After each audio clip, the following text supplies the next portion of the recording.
guys, it's Jen. Welcome back to my channel. So today's video is a little something new and fun and different. And basically I got this idea when I was thinking about doing a shop my stash video. I know a while back I said that I was going to start using up some of the older products in my collection and at least trying to do this once a week if I can, because I'm always testing out new products all the time and then the older products just kind of sit around and never get used. So I really wanted to go back and start trying out some older products again, but the problem is I am so indecisive that I'll just open the drawers and look at everything and get so overwhelmed, and I'm like, I don't know what to pick first. And that's when the idea of makeup roulette came into my head. So I went on Google and I started searching for like roulette wheels that I could create myself, and as it turns out I did find a site that lets you do that. So I ended up creating different roulette wheels for different types of makeup. So I have a foundation one, concealers, bronzers, blush, eyeshadows, you get the picture. And what I did is I just filled them out with all the things that I have in my collection. The eyeshadow one I wasn't able to completely fill out because they only let you put 100 spaces, and I have more than 100 eyeshadow palettes, so I'm gonna have to just kind of delete some as I go and fill in some new ones and just kind of keep it rotating. And I also have to declutter my eyeshadow palettes, that's a whole nother thing. But at least for now we have a bunch to pick from, and I made sure to put ones in that I haven't used in a while or barely ever got used at all when I first got them. So why don't we just go ahead and get started. I'm going to start out with foundation, and the foundation that it landed on today is the JOA Truly Yours Natural Finish Foundation Drop. This is exclusive to CVS. This entire JOA line is. I did a whole video on it a while back. I did swatches of the entire line. They actually sent them to me, so I was really excited for that, and I think it's a really good line. There's definitely some hits and misses in it, but this was one of the products that I actually really liked from the line when I first tried it, and I think that was either over the summer or early fall. It was a while back. So I have it in the shade Ivory, which I think is a pretty close match for me. And this foundation is a drop foundation, so it's sort of a serum-like texture. It's really watery, and when I first tried this out, I was positive it wasn't going to be very full coverage, but it actually has really, really good coverage, like medium to full, I would say. It starts out medium, and you could definitely build it to full. I don't, because it does have a tendency to start to get cakey if you apply too much. I apply this very sparingly, and I find that I really don't need a lot to cover everything that I need it to, which is awesome. It has a really natural satin-like finish too. It's very skin-like, so there's no shimmer in it, and it's also not flat matte, so it's somewhere right in the middle, which I absolutely love. But my experience today with this foundation was a little bit different than I remember it being back in like the summer or the fall whenever I first got this, because my skin is a little bit drier now, and it didn't quite play as nicely as it did back then. So I'm finding that it looks a little bit dry on my skin right now, and it might be hard to see that in the monitor, but it just looks a little bit sort of patchy and cakey around like my chin and around my nose where I tend to get dry patches. So I think with this one I'll probably go back to it more in the spring and summer, unless of course it comes up in the roulette wheel again. But I do think it's a really nice foundation. It's just that this time of year I don't think it's playing as well with my skin as it could.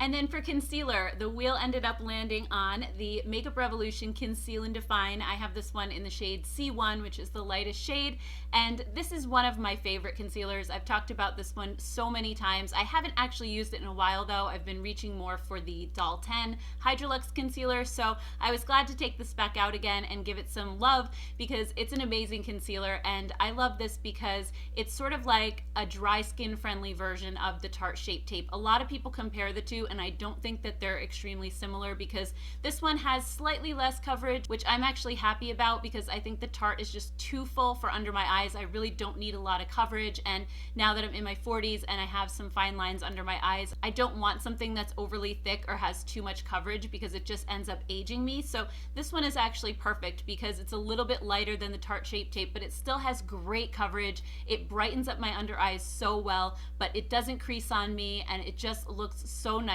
throughout the day, and it's really long lasting as well. So I love this stuff, and I was really excited to use it again today.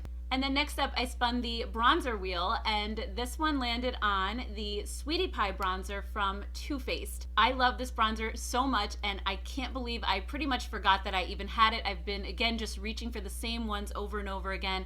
This was tucked in the drawer behind me, and I am so excited to use this again. I used it when I first got it back in the spring. I was using it nonstop. This is the most natural looking bronzer on me because it has these little pink sections here in the pie, and when you mix those together with the brown, down, it creates this beautiful pinky bronze that looks like my skin does naturally when I go out in the sun. People with deeper skin tones can often turn more golden, but for me, I always turn this weird kind of pinky brown color because I have cool undertones, and this just mimics that so well. It's also the perfect color for my skin as well. It doesn't look muddy, and I do tend to go light on the bronzer just because I'm always afraid of looking muddy, so this doesn't do that to me at all. I feel like I can just liberally apply it and it looks really good. It blends in really nicely. So I just go in with a huge fluffy brush and I do the number 3 on my skin. So I kind of start at my forehead and I go down to my cheek and then my chin and then back up and just blend it in really, really well. And it does a great job. When it comes to bronzer, I'm not trying to fake a tan or look tan or anything. I just really want to warm up my skin with just the tiniest little hint of color, and then it's perfect. And then moving on to the blush wheel. This time it stopped at the Jouer Blush Duo in the shade Adore, and this one again was a favorite of mine in the summertime. It's just beautiful. It has this really pretty peachy pink on one side and then the most perfect nude on the other. I traveled with this all summer. Every time we traveled somewhere, I brought it, first of all because it's so like slim and compact, and these two shades, either one worked for pretty much any type of look I was going for. And if the eye look I was wearing that day didn't necessarily go with like a peachy pink, then I would just use the nude side. This side pretty much just went with everything. So I absolutely love these blushes. The pink one is more of a matte, and this one is more of, I would say, a satin. It's not shimmery, but it just has a tiny little hint of glow, and they blend so nicely. They look so natural. These colors are perfect for my skin tone, so I really enjoyed this so much, and I haven't taken it out in a few months, so I was really excited to try it out again. So next up are eyeshadow palettes, and like I said before, this wheel has 100 of them in here. They didn't even put the names on the wheel, I guess because there's just too many of them, but this ended up stopping at the Jaclyn Hill and Morphe Bling Boss palette. Now, this is one that I have not tried since I first got it, and when these came out, I was so incredibly excited, especially for this one because it's a beautiful purple color scheme, which I love, but then these negative reviews started pouring in. I did a swatch video of these, and everybody who watched that video was like, nope, nope, I'll pass.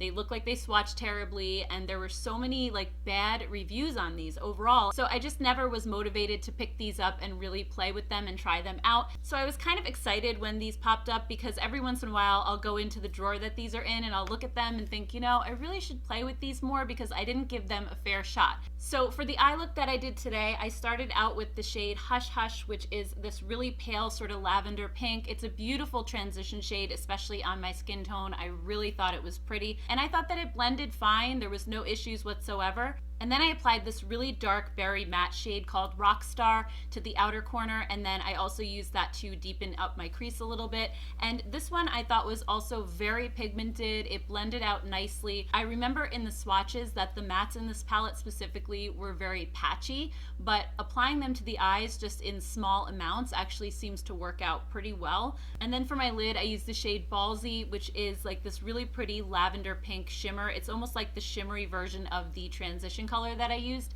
and this one did not apply the best with my brush. It went on really, really sheer, so I ended up just going in with my finger and patting it on, and that worked great. It feels really buttery, really creamy, but for whatever reason it just doesn't seem to pick up well with a brush. But overall, I think these applied okay, and to be honest, they're $15, so they're the price of basically a drugstore palette, and I don't know what people were expecting with this, or if maybe they thought that it was going to be more like Jaclyn Hill's larger palette, which I don't have, but my sister does, and she loves it, and I know that that one got amazing reviews and people were saying these did not live up to that, but that one's a little more expensive. So for $15, I mean, I think it's a good palette for $15. I think it's pretty on par with most of the drugstore palettes that I have here. Now, would I pay $30 or $40 for this? Probably not, because it does have its little issues here and there, but I think for 15 bucks it's decent, and I think the color story is really, really beautiful too. So next up is mascara, and I only have a couple of these on rotation because it goes bad so quickly. I'm constantly changing them over and getting new ones, so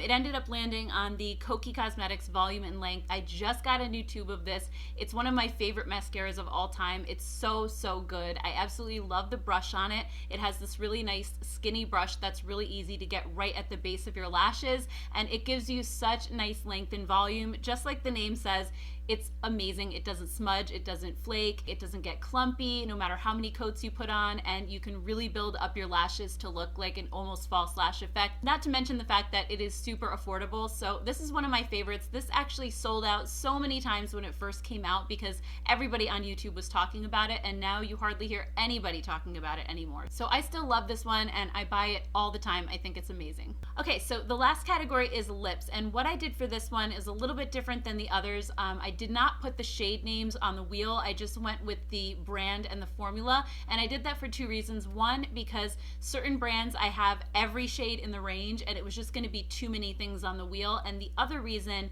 is because I didn't want it to end up picking, let's say, like a dark red lipstick with a bolder eye look I was doing, or something that's in like the peach family when I want more of a cool tone lip. So today's wheel landed on the Milani Amore Shine lipstick, so I figured what I would do is then just select one shade, whatever would go the best with the look that I was wearing from that specific collection. So today I selected the shade Charming because I felt like out of the shades that I have, this one would probably go the best with the purple eye. So I love these. I talk about these all the time. These were in my lip favorites because they're like a full pigment lip gloss. So they're not the longest lasting lip product in the world because they're more like a gloss. They're very emollient, they're very hydrating, but they do give you the full coverage like a liquid lipstick. They're just not drying. So that's what I really love about these. I wear these all the time. So if you like the full pigment of liquid lipsticks but you don't like the dryness factor, I definitely recommend checking these out because I think they give you the best of both worlds. All right guys, so that's it for today's makeup roulette, and if you like this idea, definitely let me know down in the comments below, and also hit the like button because I'll try to do this more often, hopefully once a week if I can. I really want to use up as much of my old makeup as I possibly can, and also I just have so much fun rediscovering older products. So again, if you like this, definitely let me know, and also I'd love to hear from you guys just about some of the products that I tried today. Are any of them your favorites, or do you not like any of them? I always love chatting with you guys and hearing your thoughts. So thank you all so much for watching.